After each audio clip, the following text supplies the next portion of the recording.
full name is Yetive. Full names: Yetive Rampart. Yetive means a girl of nations, meaning my parents are of different nations. So yeah. And then Teptswana means a girl from Botswana. Apparently my dad is from Botswana. Okay, joking. My dad is from Botswana, is Motswana. So yeah, Teptswana with a T, not D. Yeah. Hello everyone and welcome to the Psychology Journal. My name is Fundi, and in this video we recognize and appreciate the challenging and yet wonderful journey of motherhood. This is a beautiful way of ending the Mother's Day month. I chat with Yetive Rampart, who shares her story and her experience of pregnancy and motherhood with us. If you like this video, comment, share and subscribe. Until the next one, cheers, bye-bye.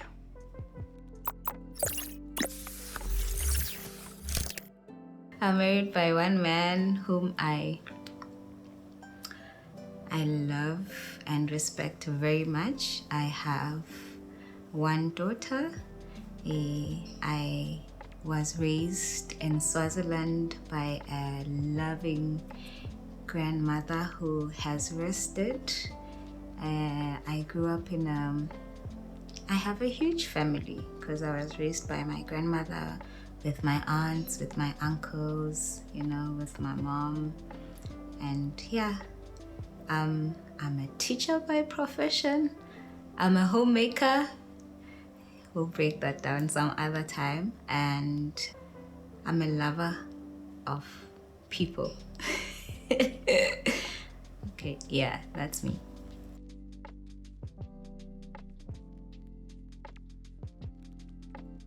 Take us through your pregnancy journey from the moment you found out you were expecting. Okay, so when I found out I was pregnant, I was very scared.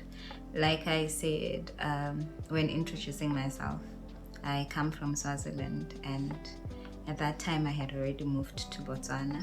And you can imagine finding out you're pregnant and you're in another country. Like, do you even know how far Swaziland is from here? And I didn't know anything about pregnancy or being a mom or anything like that. And just the thought of going through that without the support system from my grandmother, from my mom, from my aunt, it scared me. But interesting enough, as much as I was scared, I was very calm as well. And my relationship with God, when I look back, it's actually amazing how close I was. He was like my dude, like my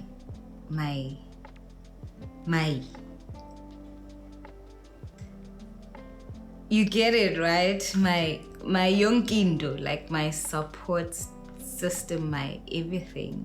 He just gave me calmness that I cannot express, peace and wisdom. So I was doing my third year at Baisaho. Yeah, going to school pregnant was a struggle because you have to concentrate and you're feeling all type of way. But the bond that Matlale and I created in that time, I would be walking to school and I'd be talking to her, telling her, okay, now we're getting into a kumbi, now we're getting off, and people would look at me weirdly, and that didn't bother me because we were on a journey. We would sing. Okay, I would sing because by that time, I couldn't hear, but I could feel her movement every time I spoke, every time I sang. She got more happier when I sang.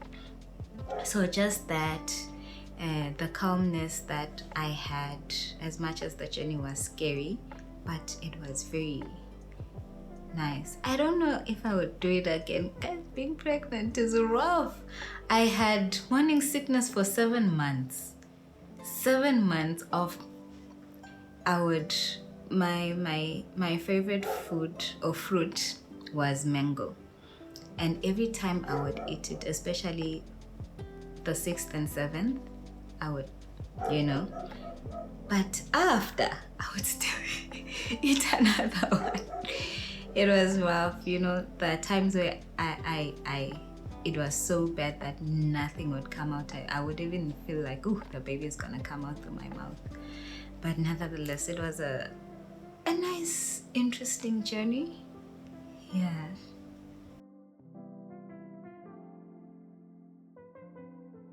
What do you enjoy the most about motherhood? Enjoy the most is doing activities with my daughter and seeing how happy she is. Like she likes we do like crafts. Okay, so when we're doing crafts, though I'm working on my OCD because I have serious, like I want to take over, so I have to remind myself it's okay, it's okay. But she's so happy when we do that. Every time we spend time together, she's happy. So seeing her happy those are the best moments for me. What has been the most challenging aspect of motherhood for you from a mental health perspective? Okay, so I've recently learned that mental health is not necessarily about just being depressed and stressed, but it also has to do just being balanced, your emotions, you know, being in a space where you can function to your best, being fulfilled. So I think the most challenge was not knowing that I'm not taking care of myself, not knowing that I needed to take care of myself in order to be able to take care of others. You know, having to do so much that my bucket would become so empty and still not take time to refill my bucket or even know what things I needed to do to get me to the point where I'm well taken care of, you know. But now I'm learning. I think I got to understand what I like, what I need to do to get my bucket refilled by myself and by my husband and by my daughter, because I do tell them, guys, today is Mother's Day, this is what I want, you know, kind of thing. Yeah. What support have you received for any of the challenges you faced with motherhood? I've always received support from my husband, from my family. But I think the one thing also is to know what kind of support you need. I guess this one tallies with the mental health. If you know what support you need, you in a space to appreciate it better. Because if you don't know, you won't feel the support. But if you know what you need, then you will appreciate the support. I've received support from my husband, from my in-laws, from friends, Fiona, you know, and that's why they say it takes a village to raise a child. And I have my village. It might not be big, but the village that I have gives me the support that I need, and I appreciate that. How has motherhood affected your relationship with your own mom? That is an interesting one. But I would say being a mother has helped me appreciate the challenges that she has gone through, and has helped me see and understand that and try to, you know, meet her halfway into making our relationship better. What has motherhood taught you about yourself? Self-evaluation. I have this thing where at the end of the day, I evaluate how my day was, especially with my daughter. What things would I have done better? Or what things did I not do best? Say, for instance, she accidentally dropped a cup and it broke. And then I went like, hey, you know. And then I'll be like, but was my shouting related to what she did? Or was it about something else that had happened during the day, unrelated to her, and now I was taking it out on her? And if I do realize that it was unrelated to her, then I need to apologize to her and starting that habit was not easy, because when you're a parent, you're right even when you're wrong. Like, I don't know, you're just right even when you're wrong. A child must know. Once I say, you don't question, you just know. So when I started evaluating myself, I started realizing that, okay, I need to learn to say I'm sorry, because she is learning from me. So if it's difficult for me to say I'm sorry, I can't expect her to say I'm sorry. So I need to learn to say I'm sorry. I shouldn't have done this way. Yes, you broke my cup and I'm not happy about it, but accidents do happen, type of thing. So self-evaluation, that's the biggest lesson that I've gotten from being a mom. And from that, then I said, okay, tomorrow, what do I want to do better? How do I want to improve on being a mom? Hey, being a parent is not easy. And I'm saying this because I have goals that I'm still struggling to keep, to attain. In that, part of that is just having a consistent time to spend with her, like having a daily activity to do it with her. And I know I said that previously. It's not easy because our schedules are just hectic, but I need to do better every day. Even when I've done that activity, how can I even make it better? Increase the time. It can start with 5 minutes, and 10 to an hour, because those are important things to our kids. And then the second thing is to have honest conversations, age related to your children, because like I said, they learn from us. So they need to understand what we're saying. They need to see it. So when we say it, we need to show it and self-check, am I doing what I'm saying, And then the other thing is to bring yourself down to them, She can feel like something happened, her friend didn't say hello, it's the end of the world for her. That's how she feels, and genuinely that is the end of the world for her at that moment. So I shouldn't downplay it and say, if your friend doesn't want to say hello, or if your friend doesn't want to play with you, just play with the other ones that are there. But it's not like that, you need to let them know it's okay to feel like that. And I'm sorry that you feel like that. I'm sorry that your friend treated you like that. Hug them so that they feel, okay, I can always express myself, and mom won't say that, life moves on. You need to just take it up, like life is hard. And, and making them feel comfortable to express themselves. And then you can then bring the lesson to say, okay, how can you, if your friend doesn't want to, you can't make your friend do something they don't want. How do you think you can handle that? If your friend doesn't want to play with you, what else can you do? Things like that. So, yeah. As a mom, there are certain decisions that you have to make for your child. What would you say is the best decision you've made so far for her? Okay. The best decision that I would say we have made so far is homeschooling our daughter. I'm saying that because, one of the greatest advantage of homeschooling is that you're able to give a child the attention that they need, because children don't learn the same. So when you are in that space, you are able to observe their learning style, their interest, their weaknesses, and that allows you to help them grow in their weaknesses, help them to understand using their learning style, and allow them to play more, rather than in a school where they have to sit.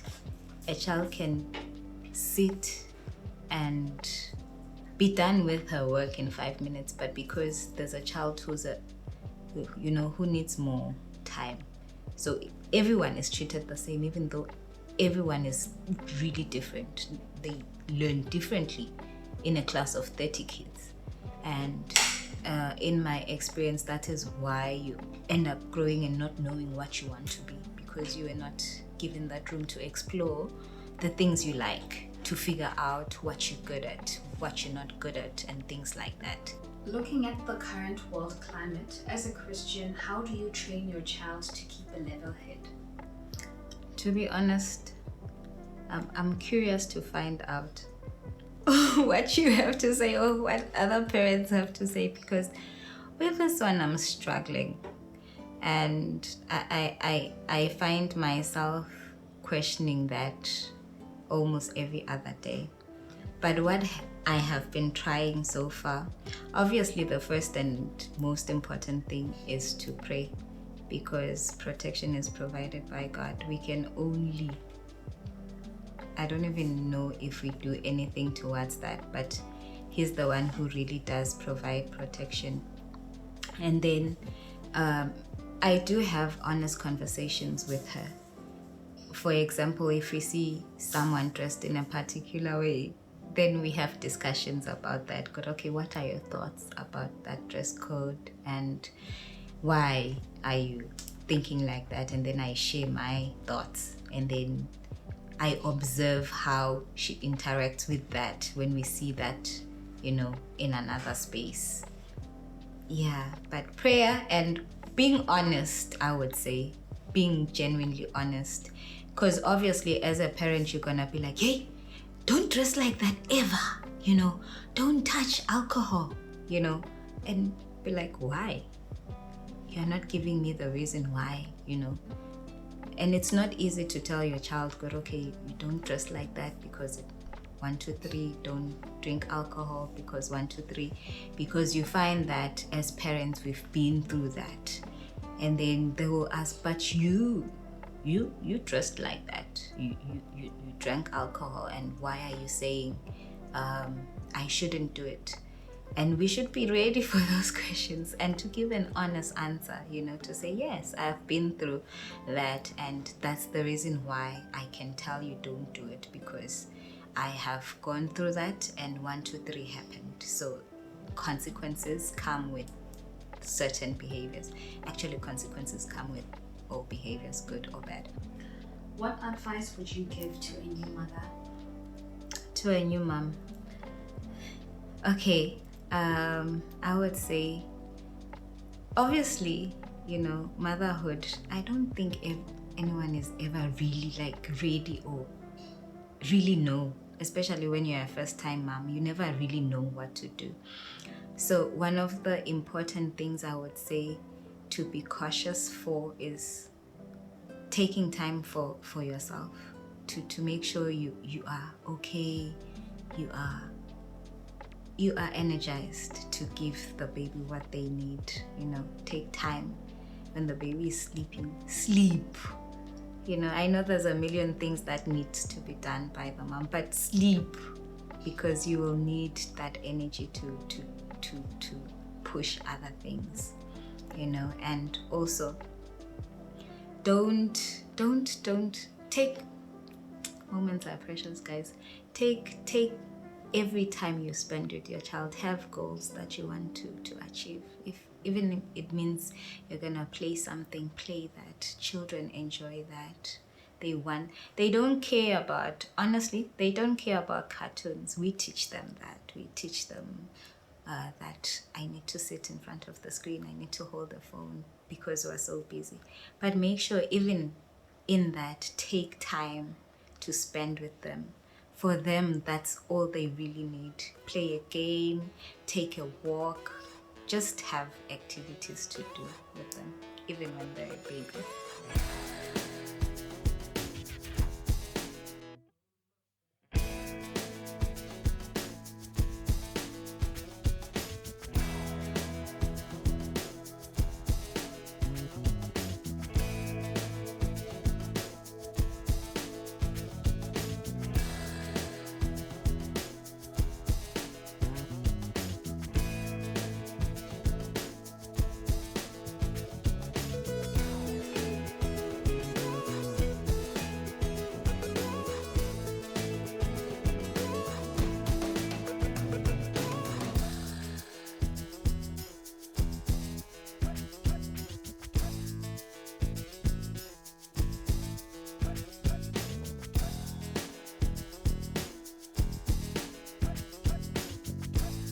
Happy Mother's Day.